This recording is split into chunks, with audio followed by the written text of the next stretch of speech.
Chapter 14. How to make good habits inevitable and bad habits impossible. In the summer of 1830, Victor Hugo was facing an impossible deadline.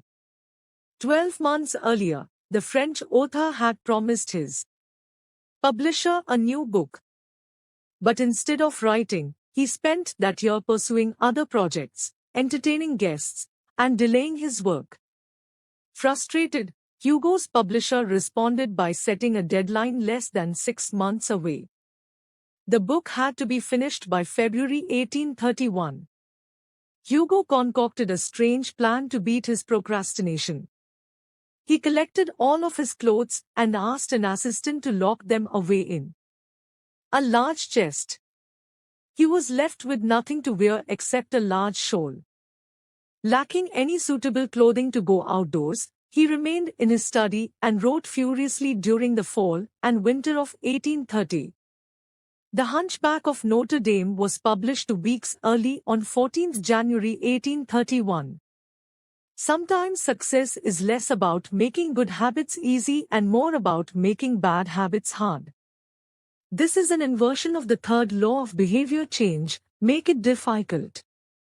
If you find yourself continually struggling to follow through on your plans, then you can take a page from Victor Hugo and make your bad habits more difficult by creating what psychologists call a commitment device. A commitment device is a choice you make in the present that controls your actions in the future. It is a way to lock in future behavior, bind you to good habits, and restrict you from bad ones. When Victor Hugo shut his clothes away so he could focus on writing, he was creating a commitment device. There are many ways to create a commitment device. You can reduce overeating by purchasing food in individual packages rather than in bulk size. You can voluntarily ask to be added to the banned list at casinos and online poker sites to prevent future gambling sprees. I've even heard of athletes who have to make weight for a competition choosing to leave their wallets at home during the week before weighing so they won't be tempted to buy fast food. As another example, my friend and fellow habits expert Neil Ale purchased an outlet timer, which is an adapter that he plugged in between his internet router and a power outlet. At 10 p.m. each night, the outlet timer cuts off the power to the router. When the internet goes off, everyone knows it is time to go to bed. Commitment devices are useful because they enable you to take advantage of good intentions before you can fall victim to temptation. Whenever I'm looking to cut calories, for example, I will ask the waiter to split my meal and box half of it to go before the meal is served. If I waited until the meal came out and told myself I'll just eat half, it would never work. The key is to change the task such that it requires more work to get out of the good habit than to get started on it. If you're feeling motivated to get in shape, schedule a yoga session and pay ahead of time. If you're excited about the business you want to start, email an entrepreneur you respect and set up a consulting call. When the time comes to act, the only way to bail is to cancel the meeting, which requires effort and may cost money. Commitment devices increase the odds that you'll do the right thing in the future by making bad habits difficult in the present. However, we can do even better. We can make good habits inevitable and bad habits impossible. How to automate a habit and never think about it again. John Henry Patterson was born in Dayton, Ohio, in 1844. He spent his childhood doing chores on the family farm and working shifts at his father's sawmill. After attending college at Dartmouth, Patterson returned to Ohio and opened a small supply store for coal miners. It seemed like a good opportunity. The store faced little competition and enjoyed a steady stream of customers, but still struggled to make money. That was when Patterson discovered his employees were stealing from him. In the mid-1800s, employee theft was a common problem. Receipts were kept in an open drawer and could easily be altered or discarded. There were no video cameras to review behavior and no software to track transactions. Unless you were willing to hover over your employees every minute of the day, or to manage all transactions yourself, it was difficult to prevent theft. As Patterson mulled over his predicament, he came across an advertisement for a new invention called Ritty's Incorruptible Cashier. Designed by fellow Dayton resident James Ritty, it was the first cash register. The machine automatically locked the cash and receipts inside after each transaction. Patterson bought two for $50 each. Employee theft at his store vanished overnight. In the next 6 months, Patterson's business went from losing money to making $5,000 in profit, the equivalent of more than $100,000 today. Patterson was so impressed with the machine that he changed businesses. He bought the rights to Ritty's invention and opened the National Cash Register Company. 10 years later, National Cash Register had over 1,000 employees and was on its way to becoming one of the most successful businesses of its time. The best way to break a bad habit is to make it impractical to do. Increase the friction until you don't even have the option to act. The brilliance of the cash register was that it automated ethical behavior by making stealing practically impossible. Rather than trying to change the employees, it made the preferred behavior automatic. Some actions, like installing a cash register, pay off again and again.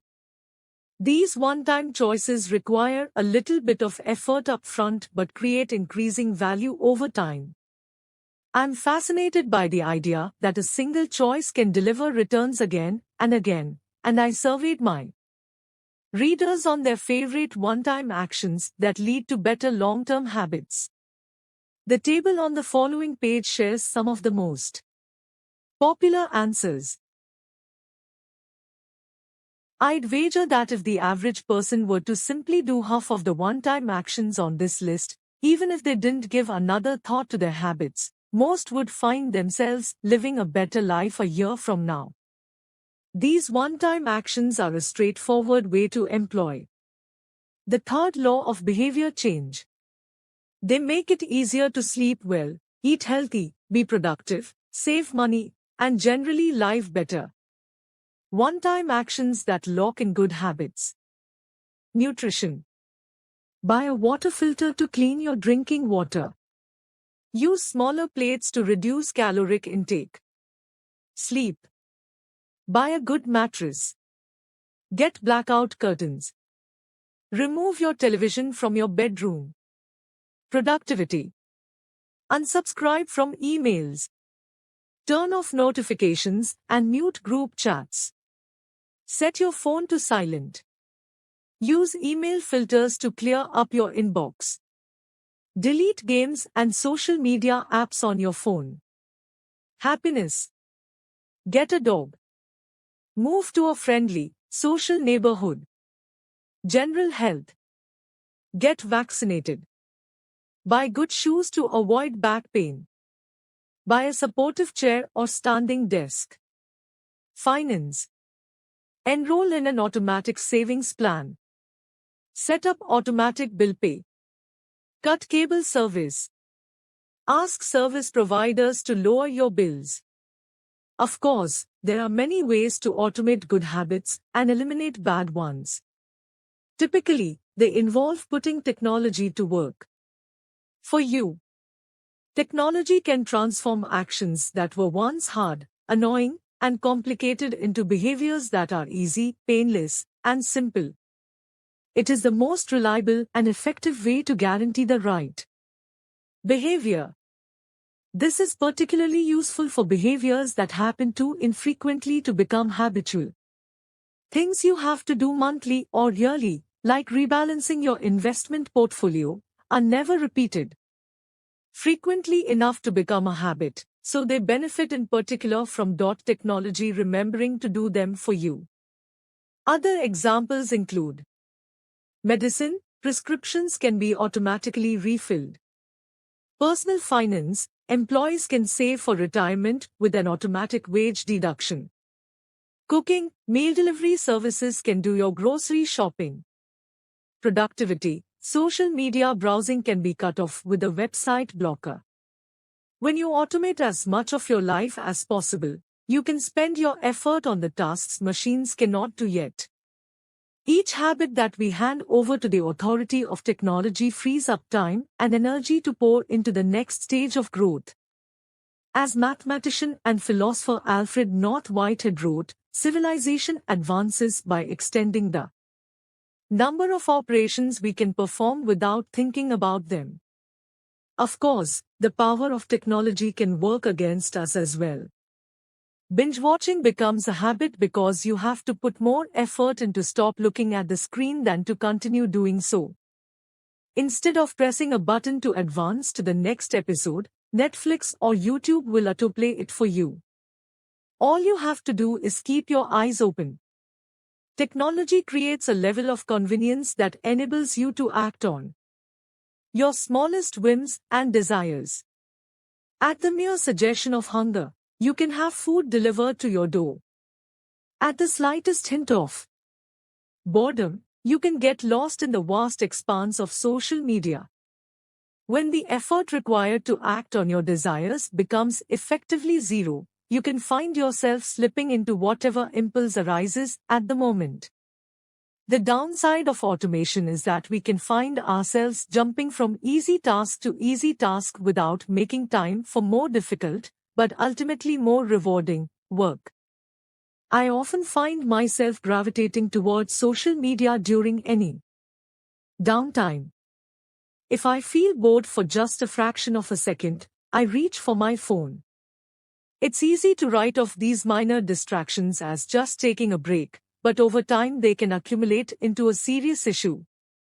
The constant tug of just one more minute can prevent me from doing anything of consequence. I'm not the only one. The average person spends over 2 hours per day on social media. What would you do with an extra 600 hours per year? During the year I was writing this book, I experimented with a new time management strategy. Every Monday, my assistant would reset the passwords on all my social media accounts, which logged me out on each device. All week I worked without distraction. On Friday, she would send me the new passwords. I had the entire weekend to enjoy what social media had to offer until Monday morning when she would do it again. If you don't have an assistant, team up with a friend or family member and reset each other's passwords each week. One of the biggest surprises was how quickly I adapted. Within the first week of locking myself out of social media, I realized that I didn't need to check it nearly as often as I had been, and I certainly didn't need it each day. It had simply been so easy that it had become the default. Once my bad habit became impossible, I discovered that I did actually have the motivation to work on more meaningful tasks. After I removed the mental candy from my environment, it became much easier to eat the healthy stuff. When working in your favor, automation can make your good habits inevitable and your bad habits impossible. It is the ultimate way to lock in future behavior rather than relying on willpower in the moment. By utilizing commitment devices, strategic one-time decisions, and technology, you can create an environment of inevitability, a space where good habits are not just an outcome you hope for but an outcome that is virtually guaranteed. Chapter Summary. The inversion of the third law of behavior change is make it difficult. A commitment device is a choice you make in the present that locks in better behavior in the future. The ultimate way to lock in future behavior is to automate your habits.